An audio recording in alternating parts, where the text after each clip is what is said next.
Hey, Fanboy Nation. This is your pal Daffy Duck, and you're watching. You're watching. We're watching. You're watching Fanboy. Fanboy. Fanboy. Fanboy. Fanboy. A fanboy, etc. Fanboy Nation. Dot. I assume Tom. One. This morning, I get to speak with two men behind the documentary, The Conqueror, Hollywood Fallout. I am here with producer and director William Nunez and producer Douglas Waller. Gentlemen, how are you today? I'm fine, thank you. Listen, I'm excited to speak with you. Your movie, this is the West Coast premiere, correct? World premiere. This will be the first time it's shown anywhere. Wow, this is the world premiere, The Conqueror, Hollywood Fallout. Tonight, Tuesday, October 17th at 7 p.m. at Big Newport 6. And then tomorrow night on Wednesday, October 18th at 3 p.m. also at Big Newport 6. Gentlemen, how did you discover this was going on? Well, first of all, let's talk about the movie The Conqueror itself. Tone deaf in a sense, because even for its time period, it was considered racist in the fact that John Wayne got to play Genghis Khan.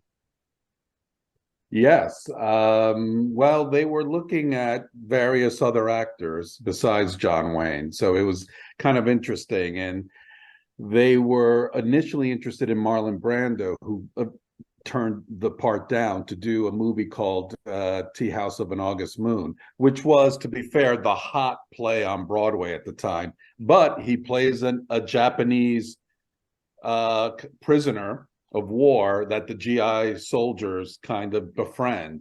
So in a weird way, he substituted one Asian role, cultural appropriated role, for another, which was funny. But yeah, I mean, I thought it was very interesting. It wasn't just John Wayne, obviously. It was, Agnes Moorehead and Lee Van Cleef and Joseph Conrad, all these iconic actors of the 50s and 60s. Because when I think Mongolian Conqueror, these are the guys I think of.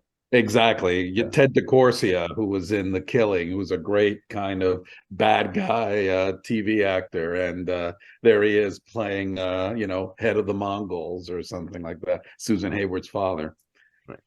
I mean, it was racist. It's obviously racist by today's standards, but it was even racist by yesteryears standards, which makes it interesting because we've had so many Asian actors. And it's not really talked about really how much kind of it was accepted to do Asian characters. I mean, I think even back then, they were getting away from, say, playing African American or people of color, but with Asians it seemed okay, even into the 1970s to be playing, for white actors to kind of don that kind of makeup and stuff like that. Right. Peter Sellers with the Fu Manchu movie. Yeah. Absolutely. It continued on and even into the 80s, I'm sure, if we dig deep enough. Right. And Doug, this movie would have been a forgettable film because it's not a good movie. But then we find out that it's filmed in St. George, Utah, near a testing site for the U.S. government in dropping nuclear bombs. And the government basically said, "Oh, don't worry, the fallout's dissipated. You guys will be fine." Yeah, I'm a film buff, and I'm a John Wayne fan, and I've been working with William for many, many, many years. And when I go through, like, if I get a John Wayne book off the shelf and I start flipping through it, it's in chronological order. It always gets to where the Conqueror should be, and it just skips right over it like it never happened. It's ignored, and So this film is always this idea of, the Conqueror. It's always been a mystery to me, sort of, because it really was hard to find a copy of it in the 70s and 80s. It just, almost didn't exist. And then when Universal took over the archives for that, they got that film, and then they quietly released it. So it's out there, but and then I tried to 5 years ago, and I got about halfway through it, and it's like I can't get through this. And I thought I watched about an hour and a half. I thought it was a 3-hour movie, and it turns out I only watched 45 minutes. That's how bad it was. But yeah, it's really tragic that went to St. George. Big mystery, big question is, did Howard Hughes, like, was he aware of the danger at that time? And nobody's quite sure about what he was thinking in his head. And it became a tragedy for everybody, not just the participants in the film, but the whole St. George area. When I walk through the cemeteries there, I can't help but noticing that it just seems like everybody, the dates of their births and deaths are all in their, seems like so many of them are in their 20s. And back in New Jersey, it's not that case. You know, you walk through the cemeteries and everybody's 80 years old, 90 years old.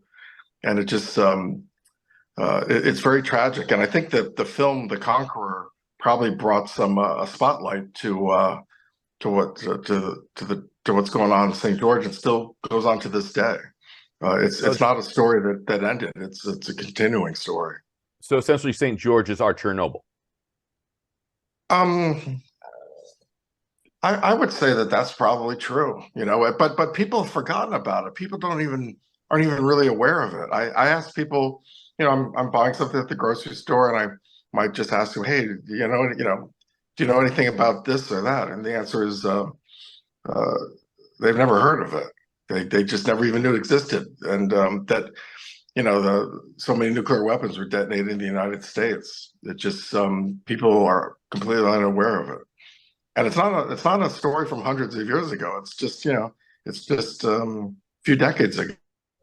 And for people that don't know who it's Howard amazing Hughes, how it's forgotten. And yeah, well, unfortunately, I mean, I was in Evel Knievel's grave the other day, and we mentioned it to somebody. They never even heard of Evel Knievel, and I just thought that just anytime I ask anybody that was born before 2000, if I'm asking a 20-year-old, they have no idea who that person is. right? So I want to put it in context. Howard Hughes was the inspiration for Tony Stark, the character of Iron Man that Robert Downey Jr. plays.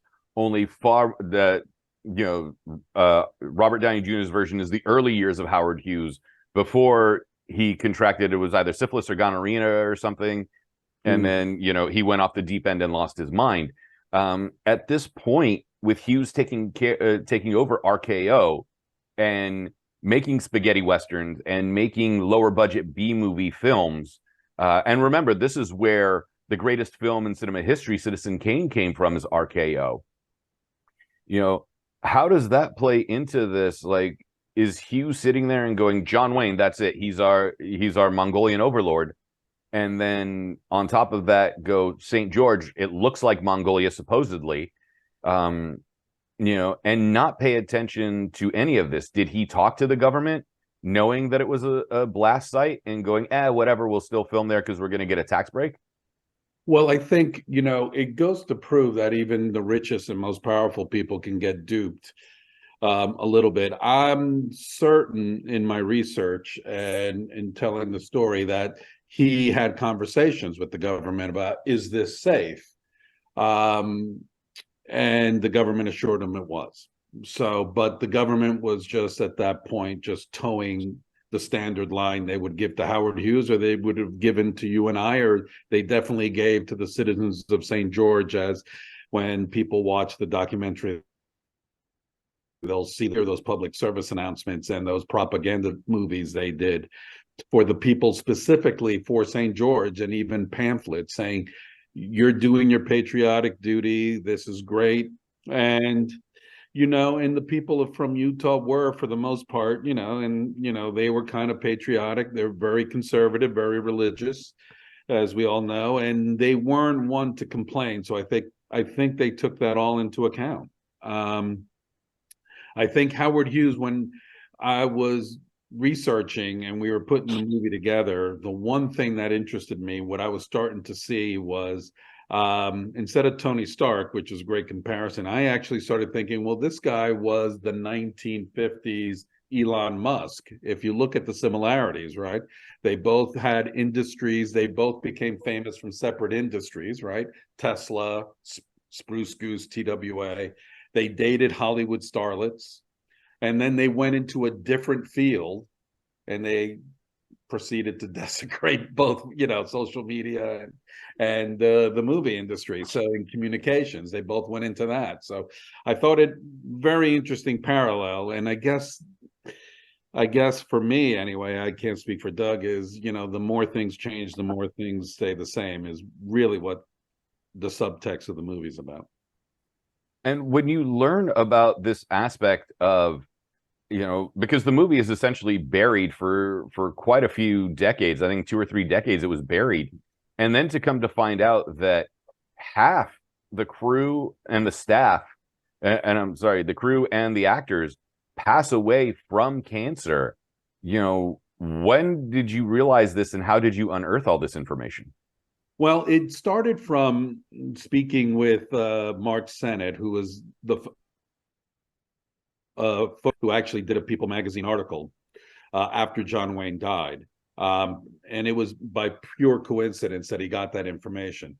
And what was interesting to me is when people have said, well, half the crew contracted cancer and 45 passed away, and we started looking at the data from St. George and the counties surrounding St. George, what was interesting to me was everyone's like, well, everyone smoked, people get cancer, all that, which is all true. However, you cannot specifically say X person contracted cancer because of radiation, because of anything. But what epidemiologists do and scientists do is that they look at the data, they look at the numbers, and the numbers in St. George, which is for the most part relatively non-industrial, clean air and all that, the cancer rates from people there are way high. The second argument I would give about the cast and crew of the Conqueror was, well, they were only there 3 months. How can they contrast cancer? Well, in the documentary, I try to show that, yes, they were there, but they shot the movie in 1954, 1 year after the most deadly, most contaminated atomic test bomb called Harry was detonated. And the winds blew right to St. George, and all that fallout landed right in the vicinity where they shot the movie. And when you couple that with shooting in the summer, which a lot of people will come to learn how desert winds, people from California will know this all too well. The desert winds are notorious and unpredictable, and they shot during the summer where there were high dust storms, desert storms, and also couple that with hundreds of horses and extras kicking up that dirt, you're inhaling in that time. When this discovery is made and you guys bring it to light in the Conqueror Fallout, how does the U.S. government react to this? Because governments don't usually like being exposed for certain things. I mean, these past 3 years, there was the theory of the lab leak that they denied for so long, and now it's coming out that more than likely it was a lab leak and not a wet market. They lied to us about this, going into Iraq, weapons of mass destruction, come to find out that was made up.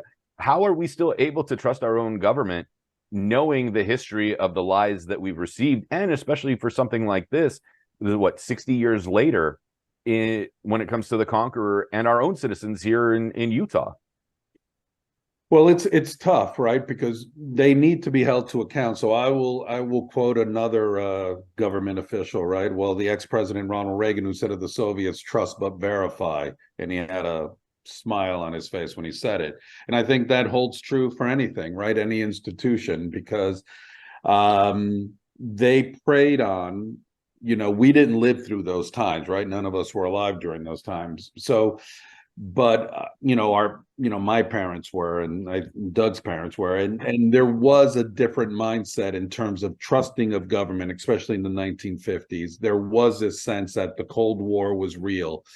So they believed it. But the people of, but this is also kind of a film about the activism of these people of St. George, how it started small. It started with the sheep dying, and the government said, no, you were just poor farmers or the winter conditions. And then it started with, children getting leukemia and children dying and women getting thyroid cancer and men getting prior 30s, when that's a cancer you usually get when you're in your 50s and up.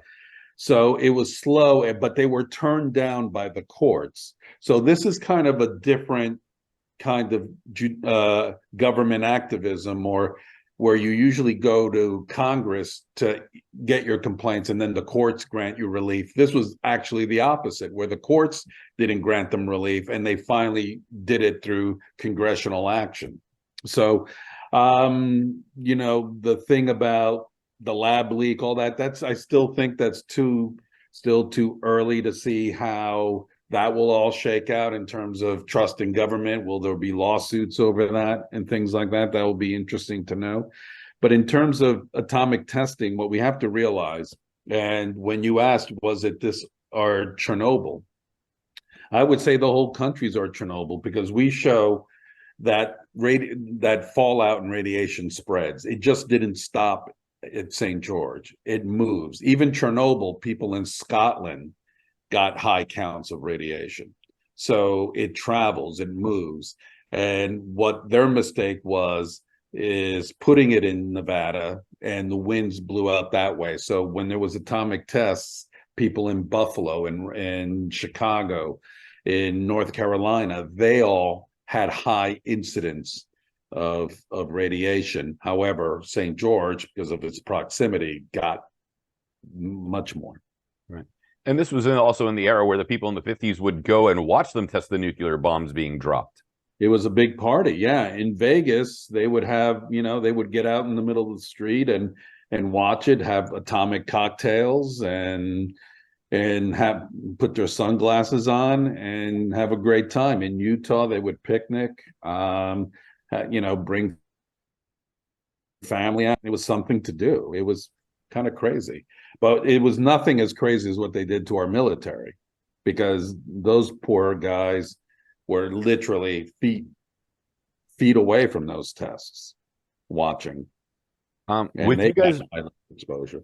right? With you guys bringing this to light, is there fear of your own safety, or is it so far removed at this point, and so many people have passed away, and some of their descendants as well, that there's no fear of government retaliation? No, I don't think so. I mean, I think the story is kind of, in bits and pieces, are kind of well documented. What we wanted to do in this documentary was put it all together in one neat package so that people can get all the information in one smooth thing. And then also just do this tie-in of the Hollywood thing to make it a little more entertaining, and to show that, rich or poor, to quote the end of Barry Lyndon, right? We're all equal, rich or poor, handsome or ugly, whatever you want to call, however that epilogue was, is that, we're all kind of equal, and, and that these poor people suffered as well as the Hollywood component suffered. And what's a shame is that it took John Wayne's death, right, in an expose to start putting pressure on the government, instead of listening to the people of Utah decades before. Right. And you mentioned former President Reagan. It was also when Rock Hudson passed away from AIDS, that's when they finally paid attention to the AIDS epidemic. They finally paid, but but it was still they did, but I would say it took another 6 years for it to finally hit the consciousness of people and give it, an acceptance, and things like that, But we really found that this movie was a story that had to be told, even though it was told before, maybe 20, 30 years ago, just in an article form in People magazine. It needed to be presented to the public, just so that in such a way that people understand, what's happened in the recent past. It's just really a tremendous story, and it has to be told, and people have to be aware of what was going on and what is still going on. There was a movie that came out a few years ago called The Interview that satirized, reporters going and talking to Kim Jong-un in North Korea. And it was also a forgettable film until the supposed hack of the studio, which turned it into a geopolitical film that's going to be talked about for years in cinema classes and political classes. Are we going to see that with your film, the Conqueror fallout in not only political classes, but film classes and science classes, because this is a powerful documentary and you're bringing to light something that has been long forgotten by the people of the United States.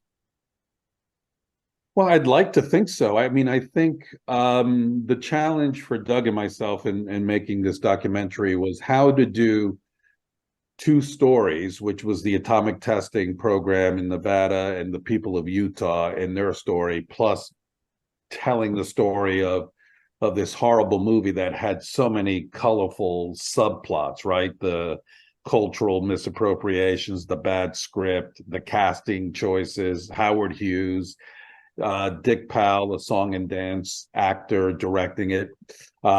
Just a horrible movie, and trying to weave the story in and out, and hopefully we were able to accomplish it. So what I'd like to get out of it is kind of, you know, just like you said, out of, you know, whether it's a lab leak or a wet mark, it's just don't trust, because this is a horrible way to live, right? But just always look at something with a discerning eye, look at something, and don't be afraid to ask questions, is really, whether it's the writing of a bad script or atomic testing, always want to ask questions, no matter where you are. Well, let's be honest. Go ahead, Doug. I was going to say that really, you know, when we started discussing this subject, you know, we set out to make something that wasn't just a typical documentary. We tried to make something that, you know, quite kind of hasn't been done before, and just make it so interesting and compelling. You know, it's not your standard, you know, John Wayne, you know, starting out the documentary, John Wayne was born in 1894, and, you know, wherever he was born. It's just you know, A, B, C, D, like the boring documentaries you see on TV. This is more like cinematic, and the stories are so intertwined, and they're so deep and fascinating. There's so many tangents that's been going on, you know, with the Hollywood aspect, and the testing, and the cast and crew, and the citizens of the United States too, because we're all involved in it essentially. We tried to do something special, and I think we accomplished it. You made a fantastic documentary that was not only entertaining, but informational and thought-provoking, and I commend you for that. Thank you. Thank you. Will there be a Q&A tonight following the world premiere? Yes, there will be, and we'll have Susan Hayward's son with us. We'll have John William Law, who's written the book Conqueror, with us, and he was in the film. Mary Dixon, who was in the film, who suffered thyroid cancer and had a sister die from atomic testing. She will be there with us, and and hopefully a lot of questions come our way. Gentlemen, I really want to thank you for your time today and speaking about the Conqueror Fallout, making its world premiere tonight here at the Newport Beach Film Festival. We'll remind you one more time, 7 p.m. Tuesday, October 17th at Big Newport 6, and tomorrow afternoon at 3 p.m. on Wednesday, October 18th, also at Big Newport 6. Will there be a Q&A for both screenings or just tonight's? I think just for tonight. Okay. Gentlemen, it's been a great pleasure. I will see you hopefully this afternoon at the Back Bay, and if not, possibly tonight at the Time. I really want to thank you not only for your time, but for also making this documentary and educating us about something that was so tragic in modern U.S. history. Right. Thank you very much for that. Before I let you go, is there a charity that you're working with or anything of that sort in regards to cancer research or any of this sort of thing? Yes, we're affiliated with Heal Utah, which is an educational and a resource-based charity that helps people downwinders file their claims with the government, and also helps spread the word about this issue. And that is healutah.org, correct? Correct. All right, gentlemen, thank you so much for your time. Doug Waller, excuse me, William Nunez, it's been a great pleasure, and I will see you this evening. Thank you. Thank you very much. Cheers.